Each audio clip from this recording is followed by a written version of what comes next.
ਨ੍ਰਿਤਯ ਇੱਕ ਅਜਿਹੀ ਕਲਾ ਜਿਸ ਨਾਲ ਤੁਸੀਂ ਆਪਣੇ ਮਨ ਦੇ ਭਾਵਾਂ ਨੂੰ ਮੁਦਰਾਵਾਂ ਰਾਹੀਂ ਪ੍ਰਗਟ ਕਰ ਸਕਦੇ ਹੋ।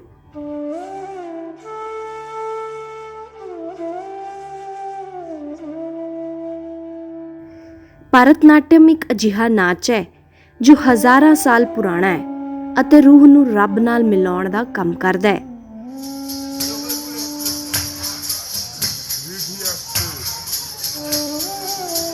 ਇਹ ਨਾਚ ਭਾਰਤ ਦੇ ਕਈ ਸੂਬਿਆਂ ਵਿੱਚ ਬੜਾ ਪ੍ਰਚਲਿਤ ਹੈ।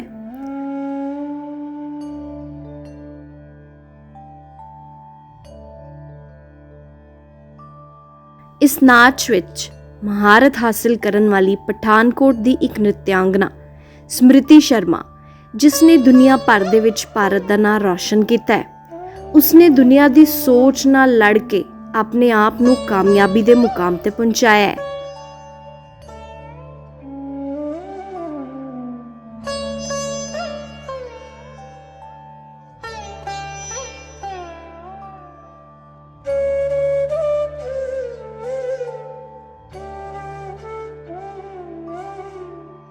ਤਿੰਨ ਸਾਲ ਦੀ ਉਮਰ ਤੋਂ ਇਸ ਨਾਚ ਨੂੰ ਸਿੱਖਣ ਵਾਲੀ ਸਮ੍ਰਿਤੀ ਸ਼ਰਮਾ ਅੱਜ ਗੁਰੂ ਸਮ੍ਰਿਤੀ ਸ਼ਰਮਾ ਦੇ ਨਾਂ ਤੋਂ ਜਾਣੀ ਜਾਂਦੀ ਹੈ।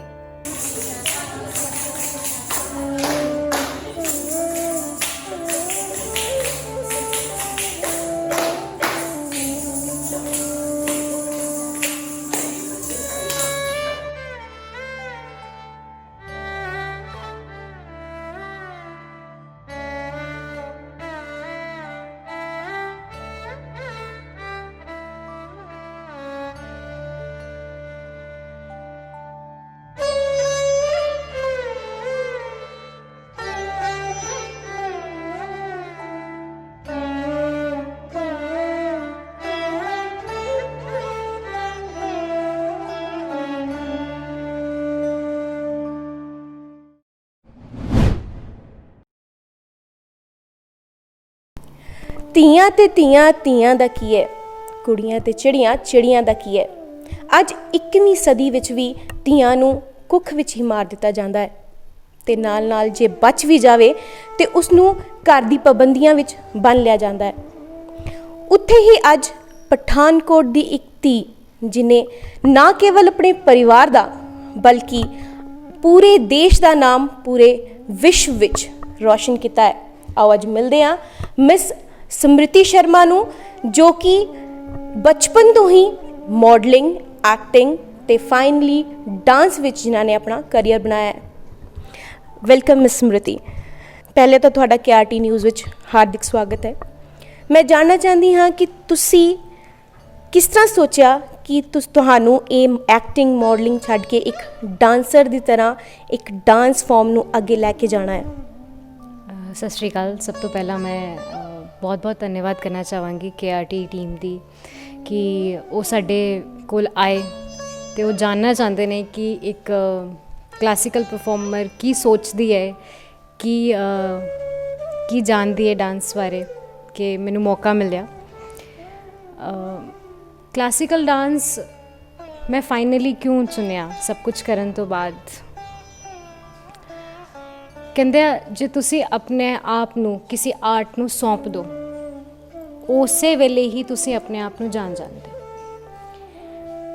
ਬਹੁਤ ਸਾਰੀ ਚੀਜ਼ਾਂ ਨੂੰ ਕਰਨ ਤੋਂ ਬਾਅਦ ਹੀ ਸਾਨੂੰ ਪਤਾ ਲੱਗਦਾ ਹੈ ਕਿ ਸਭ ਤੋਂ ਬੈਸਟ ਅਤੇ ਸਭ ਤੋਂ ਡੈਪਥ ਵਾਲੀ ਚੀਜ਼ ਕਿਹੜੀ ਹੈ, ਜਿਸ ਤੋਂ ਤੁਹਾਨੂੰ ਨੌਲੇਜ ਮਿਲਦੀ ਹੈ। ਮੈਂ ਤਕਰੀਬਨ 45 ਤਰੀਕੇ ਦੇ ਅਲੱਗ-ਅਲੱਗ ਡਾਂਸ ਫਾਰਮ ਸਿੱਖੇ ਆ। Folk, classical, western. ਕਲਾਸੀਕਲ 'ਚ ਵੀ ਮੈਂ ਭਰਤਨਾਟਿਅਮ ਸਿੱਖਿਆ, ਕਥਕ ਕੀਤਾ, ਕੁਚੀਪੁੜੀ ਤੋਂ ਮੈਂ ਸਟਾਰਟਿੰਗ ਕੀਤੀ ਆਪਣੀ ਜ਼ਿੰਦਗੀ ਦੀ ਲਰਨਿੰਗ ਦੀ। ਪਰ ਕਲਾਸੀਕਲ 'ਚ ਜੋ ਰਸ ਹੈ, ਜੋ ਡੈਪਥ ਹੈ, ਜੋ ਮੂਵਮੈਂਟਸ ਦੀ ਜਾਣਕਾਰੀ ਹੈ, it's totally like science and art ਦਾ ਇੱਕ ਇਹੋ ਜਿਹਾ ਫਿਊਜ਼ਨ ਹੈ ਜਿਸ ਤੋਂ ਬਹੁਤ ਕੁਝ ਸਿੱਖਣ ਨੂੰ ਮਿਲਦਾ ਹੈ। ਇਹਦੀ ਕਿਤਾਬ ਹੈਗੀ ਹੈ ਇੱਕ ਭਰਤ ਮੁਨੀ ਦੁਆਰਾ ਰਚਿਤ ਨਾਟਯ ਸ਼ਾਸਤਰ, ਜਿਹਨੂੰ ਕਾਫੀ ਸਾਰੇ ਕਲਾਕਾਰ ਜਾਣਦੇ ਆ। ਜੇ ਆਪਾਂ ਉਹਨੂੰ ਪੜ੍ਹੀਏ, ਉਹਦਾ ਅਧਿਐਨ ਕਰੀਏ, ਤਾਂ ਉਹਨੂੰ 5ਵਾਂ ਵੇਦ ਕਿਹਾ ਜਾਂਦਾ ਹੈ। ਨਾ ਕੇਵਲ 4 ਵੇਦ ਪਰੰਤੂ ਚੌਥਾ ਵੇਦ, ਜਿਹਨੂੰ ਹਰ ਕਾਸਟ, ਹਰ ਫੀਲਡ ਦਾ ਬੰਦਾ ਜਿਹਨੂੰ ਪੜ੍ਹ ਸਕਦਾ ਹੈ, ਜਿਹਦਾ ਅਭਿਆਸ ਕਰ ਸਕਦਾ ਹੈ, ਉਹਦੇ 'ਚ ਡਾਂਸ ਬਾਰੇ, ਸਾਡੇ ਸਰੀਰ ਬਾਰੇ ਕਿ ਕਿੰਨੇ ਤਰੀਕੇ ਦੇ ਅੰਗ ਹੁੰਦੇ ਆ, ਮਤਲਬ main body parts and then sub body parts and then lips movement. ਸਿਰਫ ਇੱਕ ਅੱਖਾਂ ਨੂੰ ਹਿਲਾਉਣ ਦੇ 15 ਤਰੀਕੇ ਨੇ। ਹੋਂਠ ਕਿੱਦਾਂ ਮੂਵ ਕਰਦੇ ਆ, ਕਿੰਨੇ ਤਰੀਕੇ ਨਾਲ ਕਰਦੇ ਆ, ਸਾਡੇ ਚਿਕਸ ਕਿੱਦਾਂ ਮੂਵ ਕਰਦੇ ਆ, ਸਾਡੀ ਚਿੰਨ ਕਿੱਦਾਂ ਮੂਵ ਕਰਦੀ ਹੈ। ਇਹ ਬਹੁਤ ਟੈਕਨੀਕਲ ਚੀਜ਼ਾਂ ਨੇ ਜਿਹਨੂੰ ਲੋਕ ਨਹੀਂ ਜਾਣਦੇ, ਅਤੇ ਮੈਨੂੰ ਪੜ੍ਹ ਕੇ ਬਹੁਤ ਮਜ਼ਾ ਆਇਆ ਕਿ ਡਾਂਸ ਨੂੰ ਜੋ ਲੋਕ ਸਿਰਫ ਐਂਟਰਟੇਨਮੈਂਟ ਸਮਝਦੇ ਹੈ, ਉਹ ਸਿਰਫ ਐਂਟਰਟੇਨਮੈਂਟ ਨਹੀਂ ਹੈ, ਉਹ ਸਾਡੀ ਸੱਭਿਅਤਾ ਦਾ, ਸਾਡੀ ਡਿਵੋਸ਼ਨ ਦਾ, ਸਾਡੀ ਪ੍ਰੇਅਰ ਦਾ, ਉਹ ਇੱਕ ਬਹੁਤ ਹੀ ਵਧੀਆ ਤਰੀਕਾ ਹੈ। ਜਿੱਦਾਂ ਹੁਣੇ ਵਰਲਡ ਯੋਗਾ ਡੇ ਗਿਆ ਹੈ, ਵਰਲਡ ਇੰਟਰਨੈਸ਼ਨਲ ਯੋਗਾ ਡੇ, ਸਾਰੇ ਮੈਡੀਟੇਸ਼ਨ ਕਰਦੇ ਆ, ਸਾਰੇ ਯੋਗਾ ਆਸਨ ਕਰਦੇ ਆ, ਪਰ ਯੋਗਾ 4 ਤਰੀਕੇ ਦਾ ਹੁੰਦਾ ਹੈ। ਦੂਜਾ ਜਿਹੜਾ ਉਹਦਾ ਅੰਗ ਹੈ ਉਹ ਹੈ ਭਗਤੀ ਯੋਗ। ਭਗਤੀ ਯੋਗ ਦਾ ਬਹੁਤ ਇੰਪੋਰਟੈਂਟ ਜਿਹੜਾ ਪਾਰਟ ਹੈ ਉਹ ਹੈ ਡਾਂਸ ਅਤੇ ਮਿਊਜ਼ਿਕ। ਅਸੀਂ ਡਾਂਸ ਨੂੰ ਕੁਛ ਵੀ ਨਹੀਂ ਸਮਝਦੇ, ਬਟ ਸਿੰਸ ਬਿਗਨਿੰਗ ਪਤੰਜਲੀ ਜਿਹੜਾ ਯੋਗ ਸ਼ਾਸਤਰ ਹੈਗਾ ਉਹਦੇ 'ਚ ਵੀ ਇਹਦੀ ਬਹੁਤ ਡਿਟੇਲ ਦਿੱਤੀ ਗਈ ਹੈ। ਜੇ ਤੁਸੀਂ ਮੰਦਰਾਂ 'ਚ ਜਾਓਗੇ ਤਾਂ ਈਚ ਐਂਡ ਐਵਰੀ ਮੰਦਰ ਦੇ ਹੈਵ ਅ ਸਕਲਪਚਰਸ ਜਿਹਦੇ 'ਚ 108 ਤਰੀਕੇ ਦੇ ਕਰਨ ਕੀਤੇ ਗਏ ਆ। ਇਹ ਸਾਰੀ ਨੌਲੇਜ ਮੈਨੂੰ ਪੜ੍ਹਨਾ ਬਹੁਤ ਵਧੀਆ ਲੱਗਿਆ। ਮੇਰੇ ਪੇਰੈਂਟਸ ਨੇ ਮੈਨੂੰ ਸਪੋਰਟ ਕੀਤਾ ਅਤੇ ਮੈਨੂੰ ਲੱਗਿਆ ਕਿ ਜਿਹੜੀ ਚੀਜ਼ਾਂ ਮੈਂ ਪੜ੍ਹੀਆਂ ਮੈਨੂੰ ਬਹੁਤ ਅਮੇਜ਼ਿੰਗ ਲੱਗੀਆਂ। ਸਾਨੂੰ ਬੀਇੰਗ ਇੰਡੀਅਨ ਸਾਨੂੰ ਪਤਾ ਹੋਣਾ ਚਾਹੀਦਾ ਹੈ, ਇਹ ਸਾਰੀ ਚੀਜ਼ਾਂ ਲੋਕਾਂ ਤੱਕ ਪਹੁੰਚਣ, ਉਹਨਾਂ ਨੂੰ ਵੀ ਇਹ ਸਿੱਖਣ ਦਾ ਮੌਕਾ ਮਿਲੇ, ਇਸ ਕਰਕੇ ਮੈਂ ਇਸ ਪ੍ਰੋਫੈਸ਼ਨ 'ਚ ਆਈ।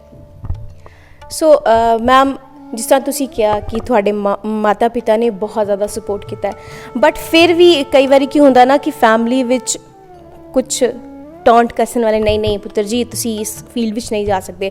ਕਿਆ ਤੁਸੀਂ ਇਹ ਕਦੀ ਚੀਜ਼ ਟੋਲਰੇਟ ਕੀਤੀ ਹੈ ਜਾਂ ਫੇਸ ਕੀਤੀ ਹੈ?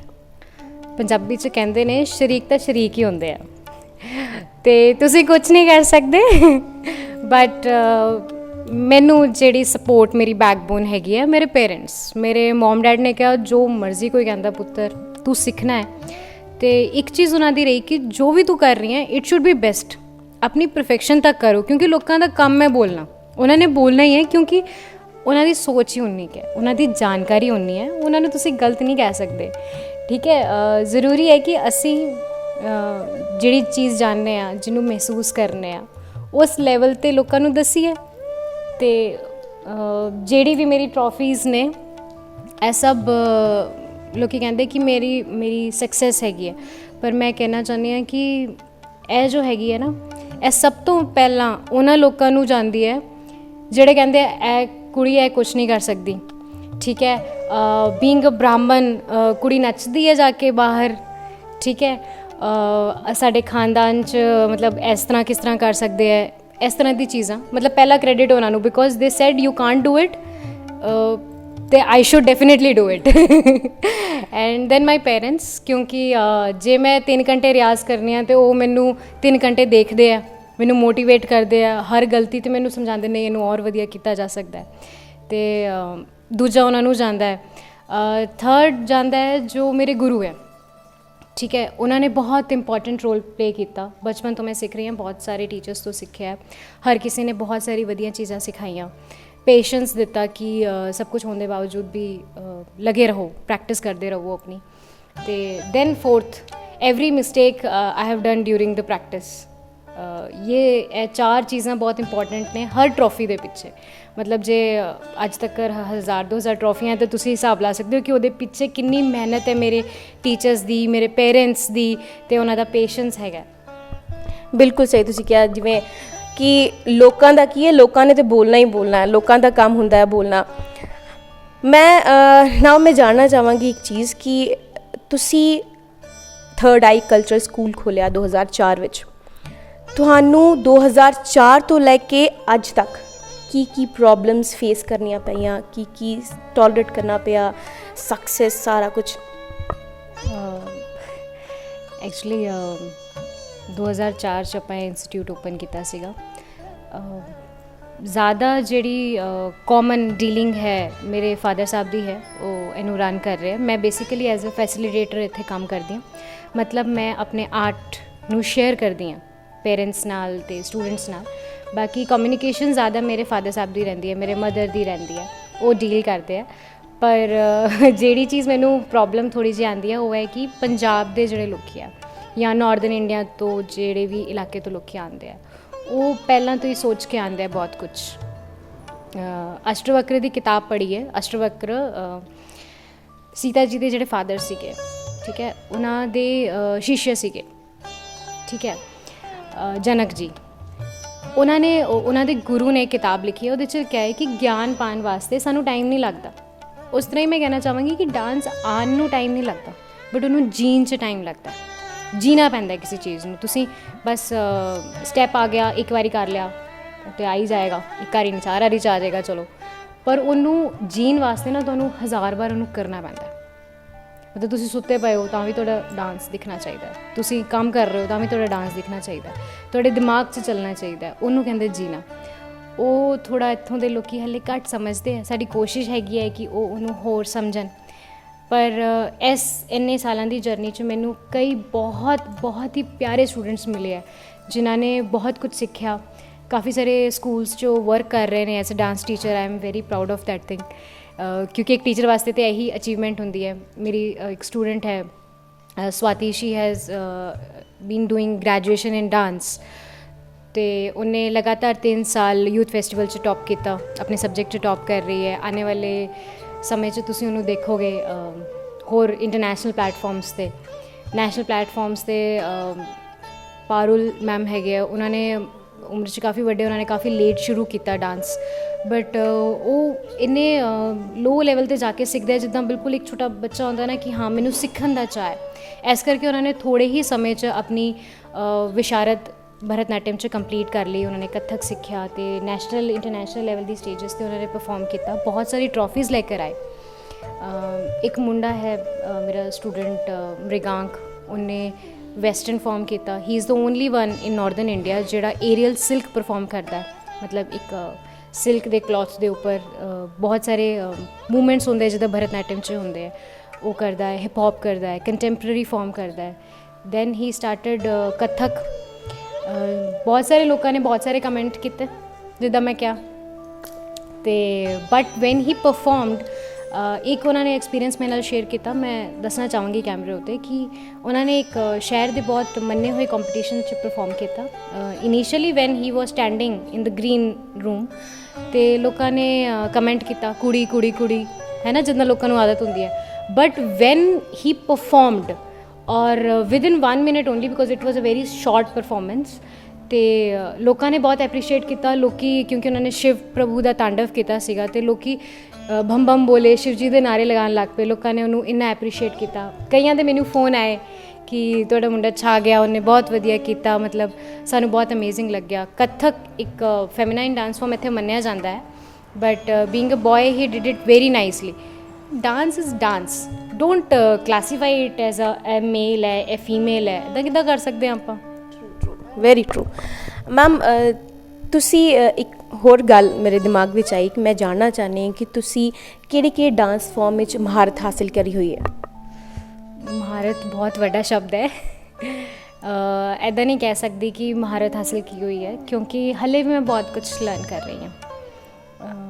ਬਹੁਤ ਕੁਝ ਸਿੱਖਣਾ ਬਾਕੀ ਹੈ, ਥੋੜ੍ਹਾ ਬਹੁਤ ਕੁਝ ਸਿੱਖ ਲਿਆ, ਕਿਉਂਕਿ ਇਕੱਲੇ ਪੰਜਾਬ 'ਚ ਹੀ 48 ਤਰੀਕੇ ਦੇ ਲੋਕ ਨਾਚ ਹੁੰਦੇ ਨੇ, ਅਤੇ ਮੇਰੇ ਜਲਦੀ ਰਿਸਰਚ ਪੇਪਰ ਆਉਣ ਵਾਲੇ ਹੈ ਲੋਕ ਨਾਚਾਂ ਦੇ ਉੱਤੇ, ਨਾ ਕੇਵਲ ਪੰਜਾਬ ਦੇ ਬਟ ਬਾਕੀ ਕਈ ਸਟੇਟਾਂ ਦੇ। ਅਤੇ ਸਾਡੇ ਇੰਡੀਆ 'ਚ ਤਕਰੀਬਨ ਜਿੰਨੀ ਕੁ ਲਿਸਟ ਮੇਰੇ ਕੋਲ ਹੈ 3800 ਤੋਂ ਉੱਪਰ ਲੋਕ ਨਾਚ ਹੈਗੇ ਆ। ਕਲਾਸੀਕਲ ਡਾਂਸ ਹੀ ਇਕੱਲੇ 9 ਹੈਗੇ ਆ ਜਿਹੜੇ ਅਲੱਗ-ਅਲੱਗ ਸਟੇਟਸ ਤੋਂ ਬਿਲੋਂਗ ਕਰਦੇ ਆ। ਫਿਰ ਟਰਾਈਬਲ ਫਾਰਮਸ ਦਾ ਬਹੁਤ ਹੀ ਵੇਰੀਏਸ਼ਨਸ ਹੈ, ਜਿਨ੍ਹਾਂ ਨੂੰ ਪੜ੍ਹਨਾ, ਜਿਨ੍ਹਾਂ ਨੂੰ ਜਾਣਨਾ ਵੀ ਆਪਣੇ ਆਪ 'ਚ ਬਹੁਤ ਵੱਡੀ ਗੱਲ ਹੈ। ਅਤੇ ਮੈਂ ਤਕਰੀਬਨ ਜਿਨ੍ਹਾਂ ਦੀ ਸਿੱਖਿਆ ਲਿੱਤੀ ਹੈ ਉਹ ਡਾਂਸ ਫਾਰਮ 55 ਦੇ ਕਰੀਬ ਹੈਗੇ ਹੈ ਜਿਹੜੇ ਮੈਂ ਸਿੱਖੇ ਹੈ, ਜਿਨ੍ਹਾਂ ਦੀ ਨੌਲੇਜ ਮੈਂ ਲੈ ਰਹੀ ਹਾਂ। ਬਾਕੀ ਮੈਂ ਜਿੱਦਾਂ ਤੁਹਾਨੂੰ ਕਿਹਾ ਕਿ 3800 ਤੋਂ ਵੀ ਜ਼ਿਆਦਾ ਹੈਗੇ ਹੈ, ਅਤੇ ਮੈਂ ਹਾਲੇ ਵੀ ਪੜ੍ਹ ਰਹੀ ਹਾਂ। ਮੈਂ ਕੱਲ੍ਹ ਹੀ ਇੱਕ ਡਾਂਸ ਫਾਰਮ ਬਾਰੇ ਪੜ੍ਹ ਰਹੀ ਸੀਗੀ ਜਿਹਦੇ ਬਾਰੇ ਤੁਸੀਂ ਜਲਦੀ ਦੇਖੋਗੇ ਆਰਟੀਕਲ। ਇੱਕ ਡਾਂਸ ਫਾਰਮ ਹੈ ਜਿਹੜਾ ਨਾਰਥਰਨ ਇੰਡੀਆ 'ਚ ਕੀਤਾ ਜਾਂਦਾ ਹੈ, ਬੜਾ ਪਿਕੂਲਰ ਜਿਹਾ ਹੈਗਾ, ਮੈਂ ਕਿਹਾ ਵੱਖ ਜਿਹਾ, ਕਿਉਂਕਿ ਉਹਦੇ ਪ੍ਰੋਪਸ ਬਹੁਤ ਡਿਫਰੈਂਟ ਨੇ। ਲਗਭਗ ਤੁਹਾਨੂੰ ਵੇਖਣ 'ਚ ਗਰਬੇ ਵਰਗਾ ਲੱਗਦਾ ਹੈ, ਪਰ ਉਹ ਹਿੰਦੁਸਤਾਨ ਦੀ ਬਹੁਤ ਸਾਰੀ ਸਟੇਟਾਂ 'ਚ ਕੀਤਾ ਜਾਂਦਾ ਹੈ। ਤੇ ਜਲਦੀ ਤੁਸੀਂ ਉਹਦੇ ਬਾਰੇ ਹੋਰ ਡਿਟੇਲਸ ਪੜ੍ਹੋਗੇ। ਮੈਮ, ਜਿਸ ਤਰ੍ਹਾਂ ਤੁਸੀਂ ਕਿਹਾ ਕਿ hip hop, folk dance and classical dance, ਤੁਸੀਂ ਇਹਨਾਂ ਸਾਰੇ ਡਾਂਸਿਸ ਨੂੰ, ਫੋਕ ਡਾਂਸ ਨੂੰ ਔਰ ਹਿਪ ਹੌਪ ਨੂੰ, ਵੈਸਟਰਨ ਡਾਂਸ ਨੂੰ ਔਰ ਕਲਾਸੀਕਲ ਡਾਂਸ ਨੂੰ ਕਿਸ ਤਰ੍ਹਾਂ ਬੈਲੈਂਸ ਕਰੋਗੇ, ਕਿਸ ਤਰ੍ਹਾਂ ਜਸਟੀਫਾਈ ਕਰਨਾ ਚਾਹੋਗੇ?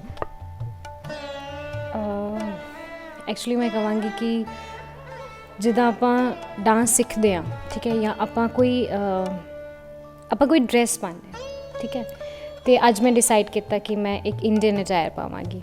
ਜਦੋਂ ਆਪਾਂ ਖਾਣਾ ਖਾਂਦੇ ਹਾਂ ਅਤੇ ਆਪਾਂ ਕਹਿੰਦੇ ਹਾਂ ਅੱਜ ਆਪਾਂ ਪੰਜਾਬੀ ਖਾਣਾ ਖਾਵਾਂਗੇ, ਅੱਜ ਅਸੀਂ ਇਟਾਲੀਅਨ ਪੀਜ਼ਾ ਖਾਵਾਂਗੇ। ਤੁਸੀਂ ਇੱਦਾਂ ਤਾਂ ਨਹੀਂ ਕਰਦੇ ਕਿ ਪੀਜ਼ਾ ਦੇ ਉੱਤੇ ਸਾਗ ਰੱਖ ਕੇ ਖਾ ਲੈਂਦੇ? ਨਹੀਂ ਕਰਦੇ ਨਾ। ਲੋਕ ਅੱਜ ਕੱਲ੍ਹ ਦੇ ਜਿਹੜੇ ਹੈਗੇ ਨਾ, ਫਿਊਜ਼ਨ ਕਰਨੀ ਚਾਹੀਦੀ। ਮੈਂ ਵੀ ਫਿਊਜ਼ਨ ਕੀਤੀ ਹੈ, ਕਈ ਵਾਰੀ ਕੀਤੀ, ਪਰ ਤੁਸੀਂ ਫਿਊਜ਼ਨ ਉਸ ਹੱਦ ਤੱਕ ਕਰੋ ਕਿ ਉਹ ਨਿਖਰ ਕੇ ਆਏ। ਤੁਸੀਂ ਬਲੂ ਅਤੇ ਰੈੱਡ ਨੂੰ ਮਿਲਾ ਦੋਗੇ ਅਤੇ ਇੱਕ ਕਲਰ ਬਣ ਜਾਏਗਾ, ਬਟ ਤੁਸੀਂ ਉਹਦੇ 'ਚ 4 ਕਲਰ ਹੋਰ ਪਾ ਦੋਗੇ, ਫਿਰ ਉਹਨੂੰ ਮਿਲਾਈ ਜਾਓਗੇ, ਉਹ ਕੀ ਹੋਏਗਾ? ਕਾਲਾ ਹੋ ਜਾਏਗਾ, ਕਿਸੇ ਦੀ ਅੱਖਾਂ ਨੂੰ ਨਹੀਂ ਫੱਬੇਗਾ। ਅਤੇ ਅੱਜ ਕੱਲ੍ਹ ਜਿੱਦਾਂ ਮੈਂ ਆਪਣੇ ਸਟੂਡੈਂਟਸ ਨੂੰ ਕਰਵਾਉਂਦੀ ਹਾਂ, ਮੇਰੀ ਇੱਕ ਸਟੂਡੈਂਟ ਹੈ ਸ਼ਾਇਨੀ, ਉਹ ਬਹੁਤ ਛੋਟੀ ਉਮਰ ਤੋਂ ਮੇਰੇ ਕੋਲ ਆ ਰਹੀ ਹੈ। ਉਹਨੇ ਸਭ ਤੋਂ ਪਹਿਲਾਂ ਬਾਲੀਵੁੱਡ ਤੋਂ ਸ਼ੁਰੂਆਤ ਕੀਤੀ। ਮੇਰੀ ਆਦਤ ਹੈ ਕਿ ਮੈਂ ਇੱਦਾਂ ਹੀ ਸਿਖਾਉਂਦੀ ਹਾਂ ਬੱਚਿਆਂ ਨੂੰ ਕਿ ਸਭ ਤੋਂ ਪਹਿਲਾਂ ਬਾਲੀਵੁੱਡ ਸਿੱਖੋ, ਆਸਾਨ ਹੈ, ਸਾਰਿਆਂ ਨੂੰ ਵਧੀਆ ਲੱਗਦਾ ਹੈ, ਪਸੰਦ ਆਉਂਦਾ ਹੈ। ਫਿਰ ਹੌਲੀ ਹੌਲੀ ਮੈਂ ਕਲਾਸੀਕਲ 'ਚ ਉਹਨੂੰ ਮੋਟੀਵੇਟ ਕੀਤਾ। ਇਹ ਮੇਰਾ ਤਰੀਕਾ ਹੈ ਸਿਖਾਉਣ ਦਾ। ਮੈਂ ਕੋਸ਼ਿਸ਼ ਕਰਨੀ ਹਾਂ ਹੌਲੀ ਹੌਲੀ, ਜਿੱਦਾਂ ਕਹਿੰਦੇ ਨਾ ਕਿ ਬੰਦੇ ਨੂੰ ਇੱਕ ਵਾਰੀ ਸਵਾਦ ਲਾ ਦਿਓ, ਅਤੇ ਮੇਰੀ ਆਦਤ ਹੈ ਕਿ ਬੰਦੇ ਨੂੰ ਇੱਕ ਵਾਰੀ ਸਵਾਦ ਲਾ ਦਿਓ। ਜੇ ਉਹਦੇ ਟੈਂਪਰਾਮੈਂਟ ਨੂੰ ਮੈਚ ਕਰੇਗਾ ਤਾਂ ਉਹ ਡੈਫੀਨੇਟਲੀ ਵਧੀਆ ਚੀਜ਼ ਚੁੱਕੇਗਾ। ਫਿਰ ਮੈਂ ਉਹਨੂੰ ਕਲਾਸੀਕਲ ਸਿਖਾਇਆ। ਦੈਨ ਐਂਡ ਨਾਓ ਆਫਟਰ ਸੋ ਮੈਨੀ ਈਅਰਸ ਬਹੁਤ ਸਾਰੇ ਕਲਾਸੀਕਲ ਡਾਂਸਰ ਇਸ ਜ਼ੋਨ ਦੇ ਹੈਗੇ ਜਿਸ ਤੋਂ ਵੱਧ ਨੌਲੇਜ ਉਹ ਰੱਖਦੀ ਹੈ, ਕਿਉਂਕਿ ਉਹਨੇ ਬਹੁਤ ਸਾਰੇ ਨੈਸ਼ਨਲ ਲੈਵਲ ਦੇ ਫਿਰ ਇਵੈਂਟਸ ਕੀਤੇ and she got the trophies. Now here the time comes ਜਿੱਥੇ ਆਪਾਂ ਕਹਾਂਗੇ ਕਿ ਪੇਰੈਂਟਸ ਰੋਲ ਪਲੇ ਕਰਦੇ ਆ। ਮੈਂ ਆਪੇ ਭਰਤਨਾਟਿਅਮ ਦਾ ਰਿਆਜ਼ ਕਰਦੀ ਹਾਂ, ਕੱਥਕ ਦਾ ਕਰਦੀ ਹਾਂ, ਹਿਪ ਹੌਪ ਕਰਦੀ ਹਾਂ, ਪਰ ਮੈਂ ਕਦੀ ਇੱਦਾਂ ਨਹੀਂ ਕਰਦੀ ਕਿ ਮੈਂ ਅੱਜ 1-2 ਘੰਟੇ ਕੱਥਕ ਦਾ ਰਿਆਜ਼ ਕੀਤਾ ਅਤੇ ਮੈਂ ਉਹਦੇ ਨਾਲ ਹੀ ਭੰਗੜਾ ਮਿਕਸ ਕਰਦਾ। 2 ਘੰਟੇ ਤੋਂ ਬਾਅਦ I take a nap of 5 or 10 minutes and then ਫਿਰ ਮੈਂ ਪੰਜਾਬੀ ਭੰਗੜਾ ਕਰਦੀ ਹਾਂ। ਅਤੇ ਜਦੋਂ ਮੈਂ ਭੰਗੜਾ ਕਰਦੀ ਹਾਂ, ਮੈਂ ਉਸ ਵੇਲੇ ਸਿਰਫ ਔਰ ਸਿਰਫ ਭੰਗੜਾ ਹੀ ਕਰਦੀ ਹਾਂ। ਉਹਦੇ ਵਿੱਚ ਮੈਂ ਕੱਥਕ ਦੇ ਸਟੈਪ ਘੁਸਾਉਣ ਦੀ ਕੋਸ਼ਿਸ਼ ਨਹੀਂ ਕਰਦੀ। ਅਤੇ ਜਦੋਂ ਮੈਂ ਏਰੀਅਲ ਕਰਦੀ ਹਾਂ ਜਾਂ ਮੇਰੇ ਸਟੂਡੈਂਟਸ ਏਰੀਅਲ ਕਰਦੇ ਨੇ, ਮੈਂ ਉਹਨਾਂ ਨੂੰ 1-1.5 ਘੰਟੇ ਡੇਲੀ 2-3 ਦਿਨ ਤੱਕ ਉਹਨਾਂ ਨੂੰ ਕਹਿੰਦੀ ਹਾਂ ਕਿ ਜਸਟ ਨਰਿਸ਼ ਯੋਰ ਬੋਡੀ, ਕਿ ਤੁਸੀਂ ਉਸ ਲੈਵਲ 'ਤੇ ਲੈ ਆਓ ਕਿ ਤੁਸੀਂ ਆਪਣਾ ਏਰੀਅਲ ਫੋਰਮ ਕਰ ਸਕੋ। ਜਾਂ ਕੰਟੈਂਪਰੇਰੀ ਕਰਨਾ ਚਾਹੁੰਦੇ ਹੋ ਤਾਂ ਕੰਟੈਂਪਰੇਰੀ ਦੀ ਐਕਸਰਸਾਈਜ਼ਸ ਵੱਖਰੀਆਂ, ਉਹਦਾ ਫਲੋ ਵੱਖਰਾ ਹੈ। Classical is emotional, folk is to the heart, ਦਿਲ ਤੋਂ ਨਿਕਲਦਾ ਹੈ। Western is technical, stylish, cool patterns. So there are different shades, ਬਹੁਤ ਵੱਖਰੇ ਕਲਰਸ ਨੇ। ਉਹਨਾਂ ਨੂੰ ਜਦੋਂ ਆਪਾਂ ਰਿਆਜ਼ ਕਰਦੇ ਹਾਂ ਸਾਨੂੰ ਸਮਝ ਆ ਜਾਂਦਾ ਕਿ ਓਕੇ ਇਹ ਆਪਣਾ ਇੱਕ ਜ਼ੋਨ ਹੈ, ਇਹਦਾ ਇੱਕ ਆਪਣਾ ਇੱਕ ਜ਼ੋਨ ਹੈ, ਉਹਨਾਂ ਨੂੰ ਮਿਕਸ ਨਹੀਂ ਕਰਨਾ।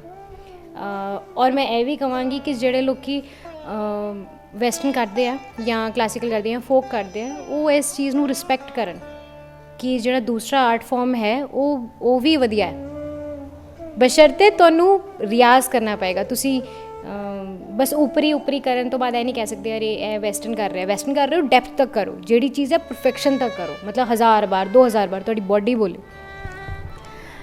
ਜਿਵੇਂ ਕਾਸ਼ੀ ਨੂੰ ਕਿਹਾ ਜਾਂਦਾ ਹੈ ਧਾਰਮਿਕ ਰਾਜਧਾਨੀ, ਕਾਸ਼ੀ ਧਾਰਮਿਕ ਰਾਜਧਾਨੀ ਦੇ ਨਾਲ ਇੱਕ ਕਲਾ ਦਾ ਕੇਂਦਰ ਵੀ ਹੈ। ਅਤੇ ਮੈਂ ਤੁਹਾਡੇ ਬਾਰੇ ਸਟੱਡੀ ਜਿਹੜੀ ਕੀਤੀ ਹੈ, ਮੇਰੇ ਅਕੋਰਡਿੰਗ ਤੁਸੀਂ 3 ਵਾਰੀ ਜਾ ਕੇ ਉੱਥੇ ਪਰਫੋਰਮ ਕੀਤਾ ਹੈ। ਸੋ ਮੈਂ ਚਾਹੁੰਦੀ ਹਾਂ ਕਿ ਤੁਸੀਂ ਉਹਦੇ ਬਾਰੇ ਵੀ ਸਾਨੂੰ ਕੁਛ ਦੱਸੋ। ਉਹਦੇ ਨਾਲ ਤੁਸੀਂ ਸਾਨੂੰ ਦੱਸੋ ਕਿ ਤੁਸੀਂ ਇਹਦੇ ਇਲਾਵਾ ਕਿਹੜੀ ਜਗ੍ਹਾ 'ਤੇ ਕਿਹੜੀ ਪੋਪੂਲਰ ਜਗ੍ਹਾ 'ਤੇ ਜਾ ਕੇ ਆਪਣਾ ਪਰਫੋਰਮੈਂਸ ਦਿੱਤਾ ਹੈ। ਕਾਸ਼ੀ ਵਿਸ਼ਵਨਾਥ ਜਿੱਦਾਂ ਹਿੰਦੂ ਰਿਲੀਜਨ 'ਚ ਬਹੁਤ ਇੰਪੋਰਟੈਂਸ ਰੱਖਦਾ ਹੈ। ਨਾ ਕੇਵਲ ਉੱਥੇ ਲੋਕ ਮੈਡੀਟੇਸ਼ਨ ਕਰਨ ਜਾਂਦੇ ਹੈ ਜਾਂ ਮੈਂ ਕਹਾਂਗੀ ਕਿ ਮੋਕਸ਼ ਪ੍ਰਾਪਤੀ ਵਾਸਤੇ ਜਾਂਦੇ ਆ। ਉੱਥੇ ਤੁਲਸੀਦਾਸ ਜੀ ਨੇ ਹਨੂੰਮਾਨ ਚਾਲੀਸਾ ਲਿਖੀ। ਹਨੂੰਮਾਨ ਜੀ ਬਾਰੇ ਜਿਹੜੇ ਵੱਡੇ ਗ੍ਰੰਥ ਲਿਖੇ ਗਏ ਆ ਉਹ ਤੁਲਸੀਦਾਸ ਜੀ ਨੇ ਉੱਥੇ ਲਿਖੇ। ਬਹੁਤ ਸਾਰੇ ਸਕੋਲਰਸ ਨੇ ਆਪਣਾ ਜੋ ਰਿਟਨ ਵਰਕ ਹੈ ਉਹ ਉੱਥੇ ਜਾ ਕੇ ਕੀਤਾ। ਬਹੁਤ ਸਾਰੇ ਡਾਂਸਰਸ ਉੱਥੇ ਜਾਂਦੇ ਆ ਪਰਫੋਰਮੈਂਸ ਵਾਸਤੇ, ਅਤੇ ਮੈਨੂੰ ਪਰਮਾਤਮਾ ਦੇ ਆਸ਼ੀਰਵਾਦ ਵੱਲੋਂ ਉੱਥੇ ਜਾਣ ਦਾ ਮੌਕਾ ਮਿਲਿਆ। ਮੈਂ ਬਹੁਤ ਖੁਸ਼ਨਸੀਬ ਮੰਨਦੀ ਹਾਂ ਆਪਣੇ ਆਪ ਨੂੰ। ਐਕਚੁਅਲੀ ਕਿਸੇ ਜਗ੍ਹਾ 'ਤੇ ਨਾ ਇੱਕ ਸਪਿਰਿਚੁਅਲ ਪਾਵਰ ਬਹੁਤ ਸਟਰੋਂਗਸ ਹੁੰਦੇ ਨੇ। ਤੁਸੀਂ ਉਹਨੂੰ ਸਪਿਰਿਚੁਅਲ ਕਹਿ ਲਓ, ਸਾਇੰਟੀਫਿਕਲੀ ਤੁਸੀਂ ਉਹਨੂੰ ਪੋਜ਼ੀਟਿਵ ਐਨਰਜੀਜ਼ ਕਹਿ ਲਓ, ਇੱਕ ਔਰਾ ਹੁੰਦਾ ਹੈ। ਤੇ ਹਿੰਦੁਸਤਾਨ ਦੇ ਸਿਰਫ 4-5 ਸਟੇਟਾਂ ਨੂੰ ਛੱਡ ਕੇ ਮੈਂ ਆਲਮੋਸਟ ਸਾਰੀਆਂ ਸਟੇਟਾਂ 'ਚ ਗਈ ਹਾਂ। ਸਾਰੀ ਸਟੇਟਾਂ 'ਚ ਮੈਂ ਪਰਫੋਰਮੈਂਸ ਦਿੱਤੀ ਹੈ ਆਪਣੀ। ਕਲਾਸੀਕਲ ਪਰਫੋਰਮ ਕੀਤਾ ਹੈ, ਭਰਤਨਾਟਿਅਮ, ਜਾਂ ਫਿਰ ਮੈਂ ਆਪਣਾ ਪੰਜਾਬੀ ਫੋਕ ਉੱਥੇ ਲੈ ਕੇ ਗਈ ਹਾਂ। ਅਤੇ ਉੱਥੇ ਜਾ ਕੇ ਇੱਕ ਰੂਹ, ਜਿਹਨੂੰ ਕਹਿੰਦੇ ਨੇ ਰੂਹ ਖੁਸ਼ ਹੋ ਜਾਂਦੀ ਹੈ, ਇੱਦਾਂ ਦਾ ਅਹਿਸਾਸ ਮੈਨੂੰ ਹੋਇਆ। ਦਲਾਈ ਲਾਮਾ ਜੀ ਨੇ ਆਪਣੇ ਫੰਕਸ਼ਨ 'ਤੇ ਮੈਨੂੰ ਇਨਵਾਈਟ ਕੀਤਾ ਸੀਗਾ। ਉਹਨਾਂ ਕੋਲ ਜਾ ਕੇ ਵੀ ਇੱਕ ਸਪਿਰਿਚੁਅਲ ਫੀਲਿੰਗ ਆਉਂਦੀ ਹੈ, ਕਿਉਂਕਿ ਵੈਸਟਰਨ ਡਾਂਸ ਜਿਹੜਾ ਹੈਗਾ ਉਹ ਦੈਟ ਇਜ਼ ਫॉर ਐਂਟਰਟੇਨਮੈਂਟ, ਮਜ਼ੇ ਵਾਸਤੇ ਕੀਤਾ ਜਾਂਦਾ ਹੈ। ਪਰੰਤੂ ਜਿਹੜਾ ਕਲਾਸੀਕਲ ਡਾਂਸ ਹੈ ਉਹ ਡਿਵੋਸ਼ਨਲ ਹੈਗਾ। ਉਹ ਜਿਹੜਾ ਕਹਿੰਦੇ ਨਾ ਇਸ਼ਕ ਹਕੀਕੀ ਅਤੇ ਇਸ਼ਕ ਮਿਜ਼ਾਜੀ, ਵੱਖਰਾ ਹੀ ਆਨੰਦ ਹੁੰਦਾ ਹੈ ਦੋਨਾਂ ਦਾ। ਅਤੇ ਕਲਾਸੀਕਲ ਕਰਕੇ ਜਿਹੜਾ ਹੈ ਉਹ ਉੱਪਰ ਵਾਲੇ ਨਾਲ ਰੂਹ ਜੁੜ ਜਾਂਦੀ ਹੈ, ਅਤੇ ਜਦੋਂ ਮੈਂ ਫੋਕ ਕਰਨੀ ਆ ਅਤੇ ਜ਼ਮੀਨੀ ਜਿਹੜੇ ਸਾਡੇ ਅਹਿਸਾਸ ਹੈ ਉਹਨਾਂ ਨਾਲ ਜੁੜ ਜਾਂਦੀ ਹੈ। ਮਾਧਵ ਰਾਓ ਸਿੰਧੀਆ ਜੀ ਨੇ ਵੀ ਸਾਨੂੰ ਇੱਕ ਵਾਰੀ ਬੁਲਾਇਆ ਸੀਗਾ ਆਪਣੇ ਫੰਕਸ਼ਨ 'ਚ। ਉਹ ਇੱਕ ਹੋਸਟ ਕਰਦੇ ਹੈ ਗਵਾਲੀਅਰ 'ਚ, ਰਾਜਾ ਮਾਨ ਸਿੰਘ ਤੋਮਰ ਯੂਨੀਵਰਸਿਟੀ ਵੱਲੋਂ। ਉੱਥੇ ਵੀ ਅਸੀਂ ਪਰਫੋਰਮ ਕੀਤਾ ਜਾ ਕੇ ਪੂਰੀ ਟੀਮ ਨਾਲ। ਅਤੇ ਇਹੋ ਜਿਹੀ ਬਹੁਤ ਸਾਰੀ ਸਟੇਟਾਂ ਨੇ ਜਿੱਥਾਂ ਆਪਾਂ ਜਾ ਰਹੇ ਹਾਂ, ਹਾਲੇ ਵੀ ਜਾ ਰਹੇ ਹਾਂ। ਇਸ ਸਾਲ ਵੀ ਇਨਵੀਟੇਸ਼ਨ ਸੀਗੇ, but because of quarantine everything has been locked. So ਤੁਸੀਂ ਕੀ ਫਿਊਚਰ ਦਿਖਦੇ ਹੋ ਕਿ ਆਉਣ ਵਾਲੇ ਸਮੇਂ ਵਿੱਚ ਕਲਾਸੀਕਲ ਡਾਂਸ ਕਿਸ ਉਚਾਈ ਤੱਕ, ਆਲਰੇਡੀ ਉਚਾਈ ਤੱਕ ਪੁੱਜਿਆ ਹੋਇਆ, ਬਟ ਨਾਰਥ ਇੰਡੀਆ ਵਿੱਚ ਕਿਸ ਹੱਦ ਤੱਕ ਉਚਾਈ ਤੱਕ ਪੁੱਜੇਗਾ? ਕਲਾਸੀਕਲ ਡਾਂਸ ਦੀ ਕਿੰਨੀ ਉਚਾਈ ਹੋਏਗੀ ਇਹਨੂੰ ਤਾਂ ਮੈਂ ਕੁਝ ਖਾਸ ਨਹੀਂ ਕਹਿ ਸਕਦੀ, ਪਰ ਇਹ ਕਹਿ ਸਕਦੀ ਹਾਂ ਕਿ ਜਿੱਦਾਂ ਇੱਕ ਪੇੜ ਵੱਧਦਾ ਹੈ ਅਤੇ ਉਹਦੇ ਵਿੱਚ ਉਹਦੀ ਰੂਟਸ ਦਾ ਹੱਥ ਹੁੰਦਾ ਹੈ। ਜਿੰਨੀ ਨੀਵੀਂ ਸਤਹ ਤੱਕ ਰੂਟਸ ਜਾਂਦੀਆਂ ਨੇ ਉਨੇ ਉੱਪਰ ਤੱਕ ਪੇੜ ਆਉਂਦਾ ਹੈ। ਵੈਸਟਰਨ ਫੋਰਮਸ ਜਿਹੜੇ ਹੈਗੇ ਆ ਉਹ ਕੁਛ 70-80 ਸਾਲ ਪੁਰਾਣੇ ਆ। ਕਲਾਸੀਕਲ 2000-4000 ਸਾਲ ਤੋਂ ਪੁਰਾਣੇ ਹੈ। ਸਾਡੇ ਵੇਦ 5000 ਸਾਲ ਪੁਰਾਣੇ ਹੈ। ਅਤੇ ਜਿਹੜਾ ਲਿਟਰੇਚਰ ਹੈਗਾ ਸਾਡੇ ਡਾਂਸ ਦਾ ਉਹ ਰਿਗਵੇਦ 'ਚੋਂ ਲਿੱਤਾ ਗਿਆ। ਸੰਗੀਤ ਜਾਂ ਕਹੀਏ ਗੀਤ ਸਾਮਵੇਦ 'ਚੋਂ ਲਿੱਤੇ ਗਏ, ਅਥਰਵੇਦ 'ਚੋਂ ਅਭਿਨੇ ਲਿੱਤਾ ਗਿਆ, ਯਜੁਰਵੇਦ 'ਚੋਂ ਰਸ ਲਿੱਤਾ ਗਿਆ। ਅਤੇ ਇਹ ਸਾਰੀ ਚੀਜ਼ਾਂ ਜਦੋਂ ਇੰਨੀਆਂ ਪੁਰਾਣੀਆਂ ਚਲੀਆਂ ਆ ਰਹੀਆਂ ਸਾਡੇ ਨਾਲ, ਅਤੇ ਉਹ ਕਦੀ ਵੱਖ ਹੋ ਹੀ ਨਹੀਂ ਸਕਦੀਆਂ। ਉਹ ਅੱਗੇ ਨੂੰ ਹੀ ਵਧਣਗੀਆਂ, ਭਾਵੇਂ ਲੋਕ ਇਹਨੂੰ ਗਹਿਰਾਈ ਤੱਕ ਸਮਝਣ ਅਤੇ ਭਾਵੇਂ ਨਾ ਸਮਝਣ। ਪਰ ਫਿਰ ਵੀ ਜਿਹੜੇ ਕਲਾਕਾਰ ਹੈਗੇ ਆ ਉਹਨਾਂ ਨੇ ਇਹ ਫੋਰਮ ਨੂੰ ਅੱਗੇ ਵਧਾਉਣਾ ਹੀ ਹੈ, ਕਰਨਾ ਹੀ ਹੈ। ਪਰ ਮੈਂ ਚਾਹਾਂਗੀ ਫਿਰ ਵੀ ਪੇਰੈਂਟਸ ਨੂੰ ਕਹਿਣਾ ਕਿ ਇਹ ਆਪਣੇ ਬੱਚਿਆਂ ਨੂੰ ਸਿਖਾਓ ਕਿ ਇਹ ਬਹੁਤ ਡਿਵੋਸ਼ਨਲ ਹੈਗਾ ਹੈ, ਇਹ ਲੋਕਾਂ ਨੂੰ ਸਿੱਖਣਾ ਚਾਹੀਦਾ ਹੈ, ਕਰਨਾ ਚਾਹੀਦਾ ਹੈ।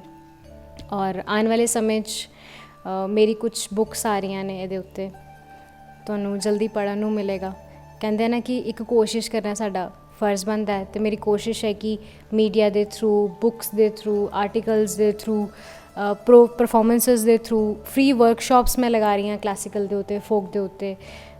ਅਸੀਂ ਸਪੋਂਸਰ ਵੀ ਕਰਦੇ ਹਾਂ ਸਟੂਡੈਂਟਸ ਨੂੰ ਥਰਡ ਆਈ ਕਲਚਰਲ ਸਕੂਲ ਦੇ ਵੱਲੋਂ। ਅਤੇ ਲੋਕ ਆਉਣ, ਅਪਰੋਚ ਕਰਨ, ਅਸੀਂ ਅੱਗੇ ਕੰਮ ਕਰਾਂਗੇ। ਤੁਸੀਂ TV ਰਾਹੀਂ ਤੁਸੀਂ ਇਹਨਾਂ ਨੂੰ ਕੀ ਸੰਦੇਸ਼ ਦੇਣਾ ਚਾਹੋਗੇ? ਦੁਨੀਆ ਵਾਲਿਆਂ ਨੂੰ ਕੀ ਸੰਦੇਸ਼ ਦੇਣਾ ਚਾਹੋਗੇ?